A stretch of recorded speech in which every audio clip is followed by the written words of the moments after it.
महामार्गावरनं जाणाऱ्या दुचाकींना हेल्मेट सक्ती केली गेलेली आहे। आपण बघू शकता जळगाव शहरातनं पोलीस प्रशासन रस्त्यावर उतरून कारवाई करायला सुरुवात झालेली आहे। मोठ्या प्रमाणावर मागच्या आठवड्यामध्ये ज्यावेळेस जनजागृती झाली, ती जनजागृती झाल्यानंतर सुद्धा जळगाव शहरवासियांपर्यंत ती पोचलेली दिसत नाही आहे। शेवटी पोलीस प्रशासनाकडे कारवाई करण्याव्यतिरिक्त कुठलाच पर्याय आता शिल्लक राहिलेला नसल्यामुळे आपण बघू शकतो आपल्या मागे पोलीस प्रशासनाचे जे कर्मचारी आहेत, जे महिला कर्मचारी आहेत, जे पुरुष कर्मचारी आहेत, त्यांनी कारवाईला सुरुवात केलेली आहे। आपण त्यांच्याशी प्रत्यक्षात बोलूया, त्यांचा अनुभव कसा होता आणि काय।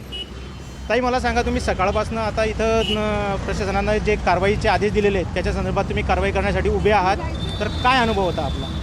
सर, आम्हाला असा एक अनुभव येतो आहे की आम्ही कारवाई करत असताना कितीही लोकांना जनजागृती केल्यावर सुद्धा लोकांना हे कळत नाही आहे की आमच्या सुरक्षेसाठी हे रस्त्यावर उभे आहेत म्हणून, तरी आमच्याशी डोकं लावून आमच्याशी उद्धटपणे बोलून निघून जात आहेत सर। आम्ही फक्त त्यांच्यावर कारवाई करतोय आणि सोडून देतोय सर। पोलीस प्रशासनाच्या कारवाईला जळगाव जनतेने तीव्र विरोध दर्शवला असला तरी सुद्धा ही कारवाई त्यांच्या भल्यासाठीच आहे हे स्पष्टपणे नमूद करावं लागेल। आपल्यासोबत वाहतूक कर्मचारीचे वाहतूक शाखेचे साहेब आपल्यासोबत आहेत, पोलीस उपनिरीक्षक आहेत। आपण त्यांच्याशी बोलूयात की साहेब, एवढ्या मोठ्या प्रमाणावर जनजागृती होऊन सुद्धा आज पोलीस प्रशासनाला कारवाईला सुरुवात करावी लागली आहे, काय सांगाल आपण याबद्दल?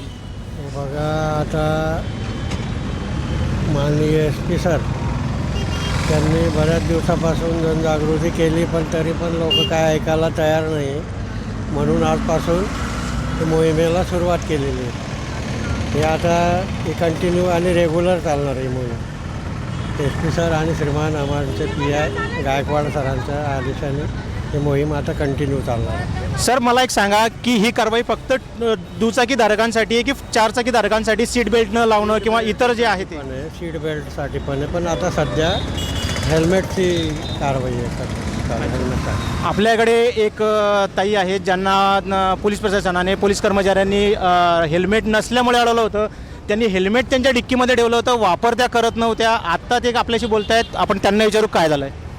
सर, माझ्या आहे ना मानेच्या नसांना प्रॉब्लेम आहे। मी जर जड वस्तू काही डोक्यावर ठेवली तर मला चक्कर येतात। मग मी आता तपास करते की मला कमी वजनाचा हेल्मेट मिळेल का, आणि मी आता शक्य आणि माझ्या मुलाची शाळा सुटायची वेळ झालेली, मला तर ठीक आहे। आपण बघू शकतोय की हेल्मेट, कमी वजनाचे हेल्मेट जर उपलब्ध झाले तर महिला प्रवाशांना ते उपलब्ध जर झाले तर आपण ते वापरायला सुरुवात करू शकतात, असं त्यांचं म्हणणं आहे।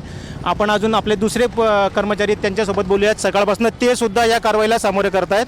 बघू दादा, सांगा काय प्रकार अनुभव आहे आणि कशा प्रकारे आज कारवाई सुरू आहे? आम्ही जनतेकरता इथं उभं आहे, पण जनता फक्त विदुष्ट दृष्टीने आमच्याकडे बघत आहे की पोलीस हे त्रास देतात मुद्दाम, पण हे जनतेकरता आम्ही हे सगळं करतोय, जनताच आमच्या विरोधात आहे, त्याच्यामुळे वाईट अनुभव येतो आम्हाला। आपण बघू शकतो की पोलीस कर्मचाऱ्यांना बऱ्यापैकी वाईट अनुभव आता इथं रस्त्यावर येताना दिसत आहेत, तरीसुद्धा त्यांनी कर्तव्यात कुठलीही कसूर न करता कारवाईचा बडगा चालू ठेवण्याचे संकेत दिलेले आहेत। आपल्या पाठीमागे आपण बघू शकतो की बरेचसे दुचाकीधारक हे अजूनही हेल्मेटचा वापर करताना दिसत नाही आहेत। बऱ्यापैकी जनजागृती होऊन सुद्धा झाली नाही आहे। कारवाई इथं केल्या जाते, त्याच्यानंतर कारवाई केल्यानंतर त्यांना तात्काळ तिथे दंड देखील केला जातोय। बघू शकतो पाठीमागे आणि समोर त्या प्रकारे कारवाई चालू आहे। एक महिला प्रवासी जे आहेत तर ते सुद्धा इथं आपल्यासोबत आहेत। ताई, मला सांगा, कारवाई कशा प्रकारे सुरू झाली आहे आणि काय लोकांचा, जळगाव शहरवासियांचा प्रतिसाद आहे? आता 1 महिन्यापासून तर जागृती चालू आहे हेल्मेट सक्तीसाठी। असं नाही की आज सांगितलं आणि आम्ही रस्त्यावर केसेस करायला उभं राहिलो। कमीत कमी 1 महिन्यापासून जनजागृती, पेपरमध्ये, महाविद्यालय असतील, शाळा असतील, सगळ्याकडे सूचना देण्यात आल्या। असे उपक्रम आमचे चालू आहेत। मला सांगा, जळगाव शहराच्या जनतेचा याला तीव्र विरोध होताना दिसतोय, तरीसुद्धा ही कारवाई सुरू आहे। या संदर्भात वरिष्ठ अधिकाऱ्यांनी आता काय आदेश हे करण्याचा प्रयत्न केलेला आहे? सर, कसं आहे ना, आता हायवेला ॲक्सिडेंटचं प्रमाण खूप झालेलं आहे, त्यामुळे SP सरांनी आदेश काढलेत की किमान हायवेला तरी हेल्मेट सक्ती करण्यात आलेली आहे आणि आजपासून ती अंमलात आणतोय। दुचाकीधारकांसाठी जी हेल्मेट सक्ती केल्या गेलेली आहे ती इलेक्ट्रिक वाहनांना सुद्धा सक्तीची आहे? सगळ्यांनाच आहे सर, सगळ्यांनाच आहे। दुचाकीवर असले म्हणजे हेल्मेट कंपल्सरी, कारण की त्याचाही ॲक्सिडेंट झाला तर दुखापती त्यालाही होणारच आहे ना, ती मग इलेक्ट्रिक वाहन असो किंवा कोणतंही वाहन असो। आपण बघू शकतोय कोणत्या प्रकारे कारवाई इथं आता सुरू आहे।